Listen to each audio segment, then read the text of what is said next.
What if you could access the deeper parts of your mind, the ones that remember things you think you've forgotten?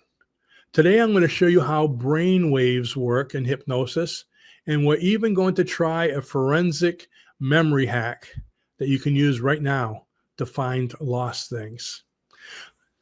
We're talking about our 446-page clinical hypnosis manual that we're giving away free. And we have a big section just on the 4 core brainwave frequencies. So if you want to learn a lot about them, probably more than you'd ever need, we have it in here. And you can get that in the link below this video. But there's a lot of different brainwave frequencies, probably more than I even know of. So I know about probably 15 of them.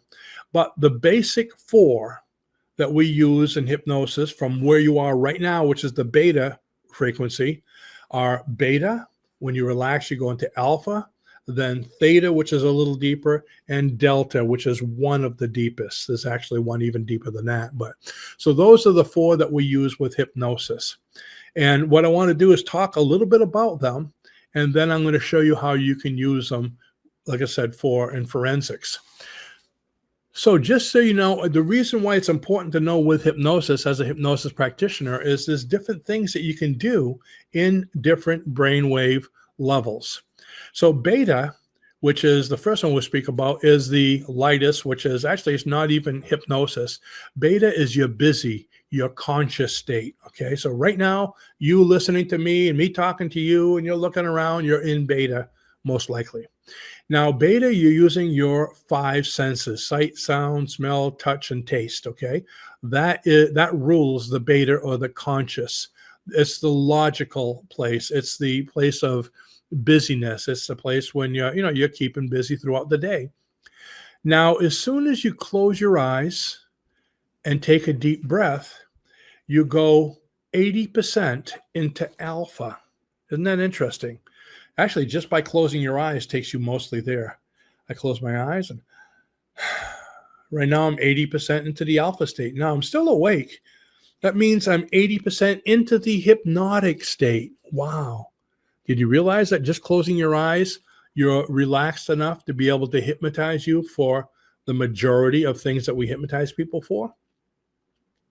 Now, alpha is interesting. Alpha is where your short-term memories are. If you've seen my videos online, my #1 video I have, which has hundreds of thousands of views, college students love it. I get probably 10 comments a day on it, is on memory. College students are using this video to learn how to memorize things. It's amazing what they're doing. And so for the finals, they have to memorize all this stuff. And what they're finding is alpha is where all this information is stored. If you've read your materials, they're stored in alpha, okay? It's like having crib notes all the way up and down your arm, but you don't have to read them. You can just close your eyes, take a deep breath, and there they are. You're uncovering your short-term memories. So it's the gateway into hypnosis. It's where short-term memories are. It's the beginning of, I guess you can say, deeper suggestibility, and it's also the animal state.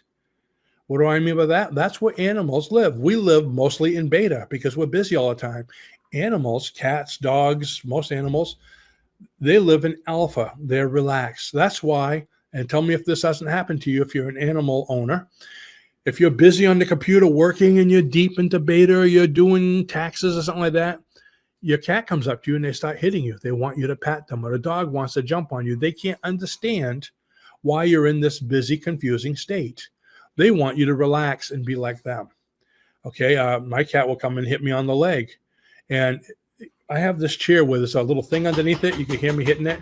And of course, that locks it. It's locked right now, in fact. You know why it's locked? My cat does it. He'll come over and he'll hit it when I'm busy working. Like, oh, you did it again. Sometimes I won't even realize it was there until I start to move my chair. That's how busy in beta I was. In beta, it's almost like you get these binders like the horses have, so you're not really noticing what's going on around your focus.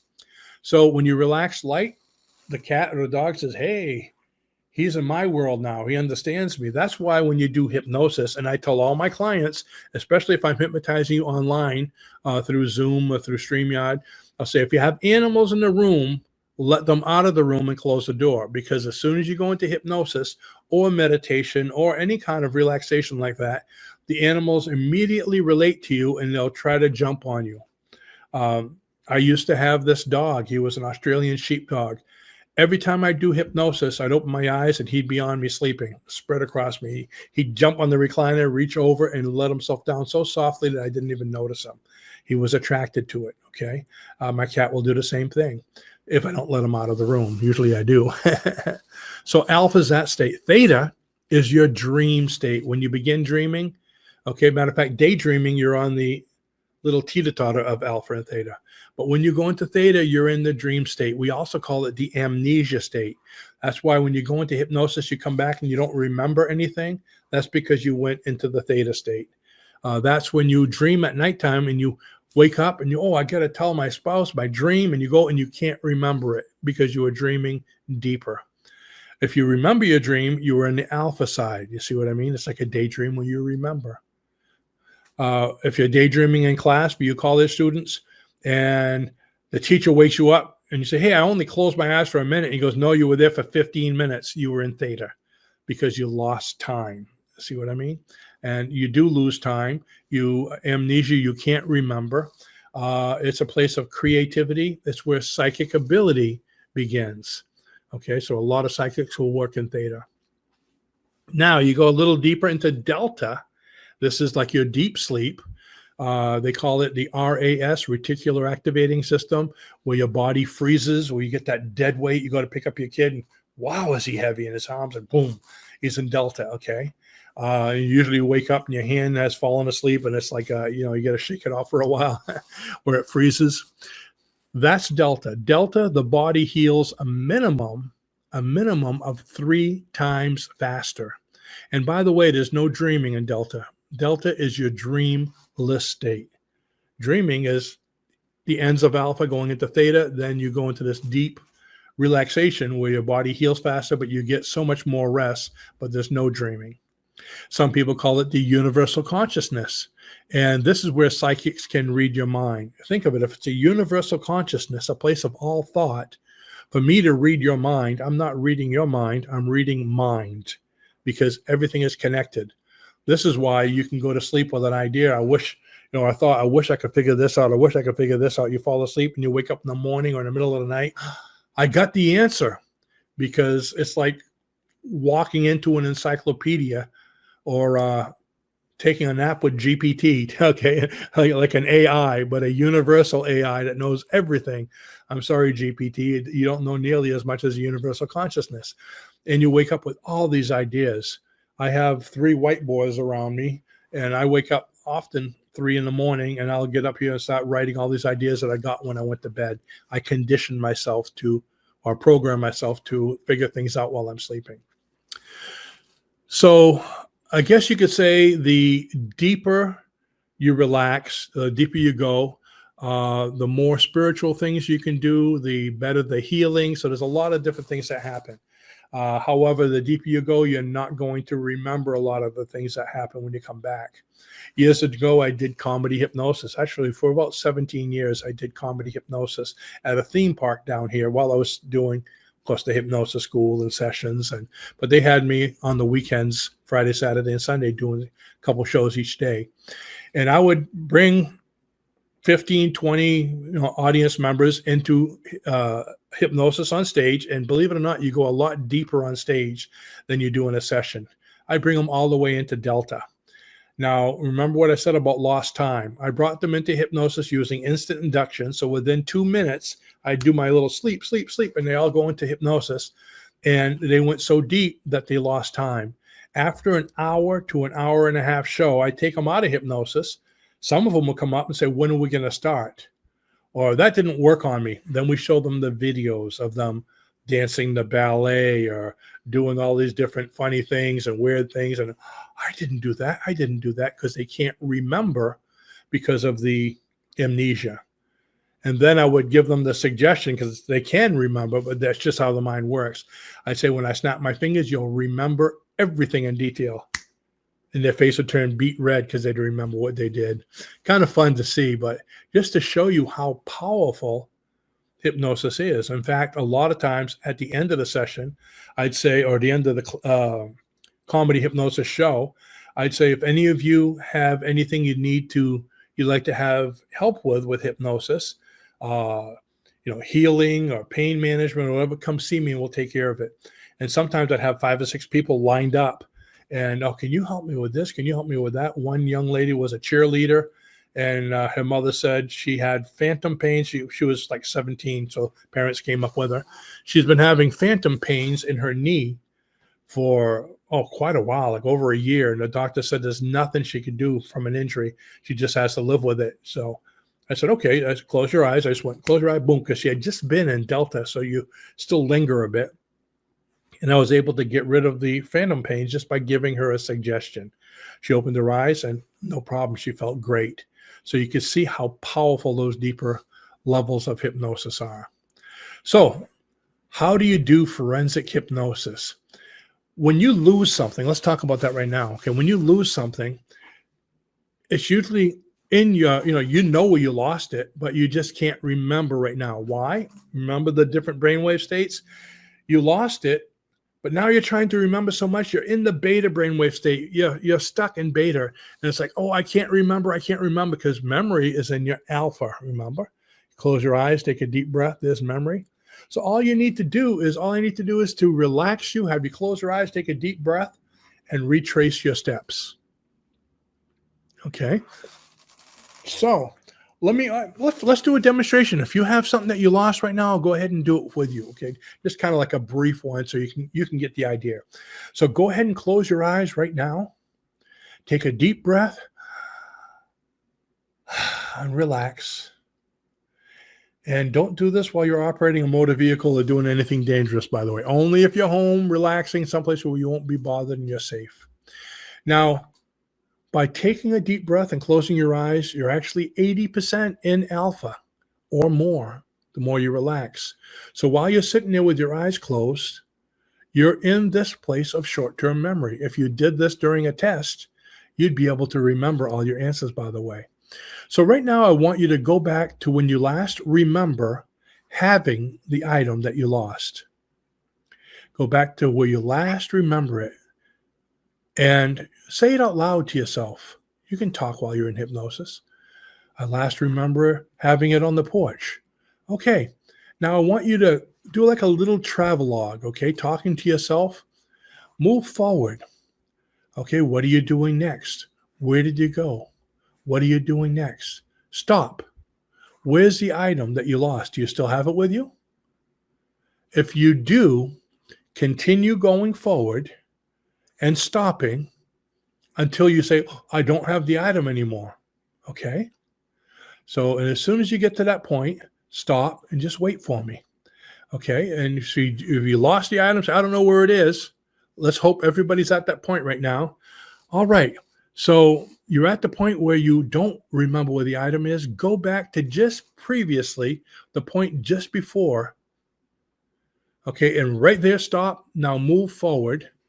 And where's the item? Take a step, and where's the item? Take a step, and where's the item? Look around, get as much detail as you're doing it, and you're going to find, oh, I left it on the banister. Oh, I found it. I left it here. I left it there. So it's just basically like Sherlock Holmes with the magnifying glass, going step by step until you lost it, and then back up and go through that little small segment, and you'll find it.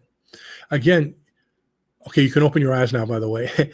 Again, in the alpha brainwave state, it's relaxed. So do this, not do this with, oh, I have to do it to find it. It's important. You need to relax and let go first, because if you're stressed, you're not going to be in alpha. You're still going to be in beta. There is no stress in the deeper parts of alpha. Actually, in theta, there's no stress at all. That's why if somebody's stressed, I take them immediately to the now, which is theta. It's the present. There's no past, there's no future. Stress comes from the past or the future, not now. There's no stress right now. While you're listening to me or watching me and I'm talking to you, this is the best that life has to get at this moment. And it's okay, there's no stress. You might be stressed about what's going to happen after you're done watching me, but that's then. So that's all you have to do for forensic hypnosis. I had this one lady that came to see me with her daughter. The lady was probably 87, 88, and her daughter was, I think, maybe in her 50s or so. And the daughter's like, she lost a $7,000 check she had for us, and we can't find it anywhere. She this and she that. And I asked the lady, do you remember anything? Every time I asked the lady, the woman that lost it, what's going on, the daughter would answer. So I said, okay, let's go ahead and take care of this. I looked at the daughter. There's a mall across the street. Why don't you go out looking in the windows in the mall for something like that? Go shopping. I'll call you when I'm ready. Or go out in the waiting room or go out in the car, but not in this room. So I got her out of the room because the lady I was speaking to was really stressed about it, you know. And so she left, and I brought this woman into hypnosis. And basically what happened, she had a $7,000 check. And she says, I was waiting to go. I would give her, play by play. What are you doing? She goes, I'm in my house right now. And she goes, oh, the horn's tooting. Our driver, they had a chauffeur. Our driver is here to pick us up to take us to dinner. She said, I said, what are you doing now? I ran in the bedroom. She goes, I got this check. Yeah.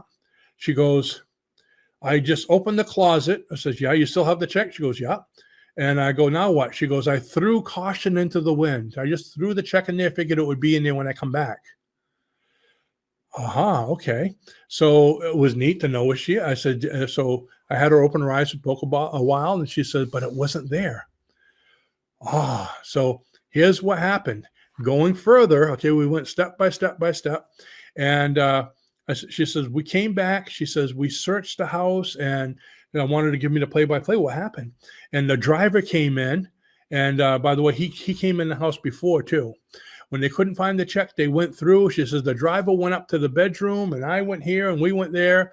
And she goes, when I went back to the room and I opened the closet, there was nothing there. The check wasn't there. So basically, in a nutshell, what happened, what she figured out in her mind was that the driver must have gone in there, taken the check, and left because she threw it in there. It wasn't there. The driver was the only one there, and they couldn't find it later. And she says the driver quit the next day for some reason. And within a few weeks, I guess he wasn't very wealthy. He put the down payment on a home. Okay, so got to let you know what happened. Now, unfortunately, in most states, except for Texas, hypnosis is not admissible in court. But if you gave the detectives that information, maybe they could look into it a little bit. I don't know how that works on that end.